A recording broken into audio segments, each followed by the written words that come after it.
Mentality, for sure. Mentality and just honestly overall, to be honest with you.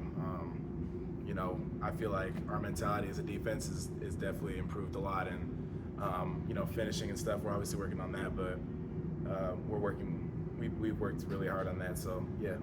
How did that first drive really, set the tone for you guys? Making that stop on fourth down, and then you got another fourth down stop later in the first half. Just how did that set the tone, and what do these fourth down stops mean for you? They mean a lot, obviously, because it's very difficult to stop somebody on fourth and short. So if you do that against a nationally ranked team and a good opponent, even anybody, it says a lot. So, yeah. What was your defense seeing on that first one? We was really just seeing a whole lot of green in front of us, and we were like, yeah, we just got to swim to the ball. Pretty much how it went, swim to the ball. So some of the big plays, I mean, how do you kind of, I think they had, in the first half, like 4 or 5 alone, they were over 20 yards. How do you guys try to limit some of those? Eye discipline, and that's really it. Eye discipline, honestly, yeah. Can that be a killer too when you get a couple, 1 yard, you're doing great, and then all of a sudden they'll get 30 on one play? I mean, it seems to kind of change things kind of quick. Yeah, I definitely agree with you. I definitely think that would hurt for sure, but it just comes down to eye discipline and stuff. So yeah. What do you see in New Mexico? What do you see as their strengths and what's going to be your greatest challenge? I don't really like talking too much about teams who I'm about to see, but they're a good team, and we just got to handle them like anybody else. Just looking forward to the opportunity for sure. We all are, so I don't like speaking too much on what we're going to do because obviously we got to show it, so that will happen, and we're excited for the opportunity. Without getting too much into your game plan, how much do they keep you on your toes? They do a whole lot of trick stuff for sure. So eye discipline is a premium, as it always is. So, just keeping your eyes clean and not rushing and when it comes to driving stuff and really just knowing your keys for sure. Getting back into conference play and having that goal still to try to win 3 in a row here, does that not make it easier to get past the loss, but just kind of focusing back in on the second half of the season, being back in conference play here? Yeah, honestly, regardless of what happens, win or loss, like it's on to the next, and each game that is upcoming, that's the next one is the most important one, obviously, because it's the next game. I'm not looking far ahead at all. Not really worried about what could happen, anything like that. We're just focusing on New Mexico, and that's it. Yeah. Having a sellout crowd again, back on the blue for a night game. I mean, is just the excitement level, I guess, of turning that page here with a couple home games. Yeah, I'm super excited to be back on the blue. It's always a good vibe.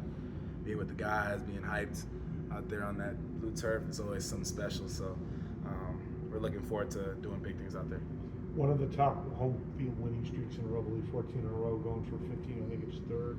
What's special about playing here? What do you think would be tough for other teams to come? Oh man, our crowd, they go nuts. They go nuts, and it's way louder than people expect. It's way louder than people expect, honestly. Like, people will be like, oh, 37,000, no. We play in front of 60, and sure enough, it's loud, and if not louder, so our fans go crazy, and just that atmosphere. And it's starting to get chilly too, so people are chilling in the heat for too long. Don't get too complacent with that. Well, what's the mentality it takes to play your position by having to be able to come up, be a hard-hitting player, make the tackles, and also be good in the secondary? Yeah, I mean, the mentality is just always like, I mean, I can't swear, but it's I'm gonna get after you, regardless of who you are. I'm gonna get after you regardless of who you are. And it's always next play mentality, you know what I mean? It's just, I'm gonna get after whoever's in front of me. And regardless of what happens, it's always next play. I get an interception, next play, so I can get another one. I get beat, next play, because I'm gonna see you real soon again. So yeah, just knowing that it's just next play and that whoever's in front of you, I'm gonna get after you. So yeah. You've gotten quite a few tackles for loss from somebody that plays about as far away from the line of scrimmage. How have you been able to get those?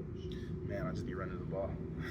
Good things happen when you're running the ball. So that's what Coach Chin's always says. So yeah, I listen to him and listen to every single coach. So when they say that, I really take it for real. So I just run the ball, and good things happen also because my teammates are doing such a good job up front, causing havoc. So when that ball gets spilled out to me and it's behind that line of scrimmage, I just I make the play. Speaking of Coach Chin's, what's it been like the last 2 games having him down on the sideline? I love it. I love Chins. He's an intense dude. getting me hyped. He gets all the guys hyped too. So it's like a flashback to like freshman year when he was, coaching on the D line and just kind of being there. So like it's huge when I get to see him because, like something will happen and it's like boom, chin's right there. I'm like, oh shoot, there he is. Big man ain't up in the box no more. So it's always good having him. He Is said it he easier to communicate? I mean, than having to try to pass it through people? I mean, Yeah, for sure, because you get the exact call, right then and there. All good?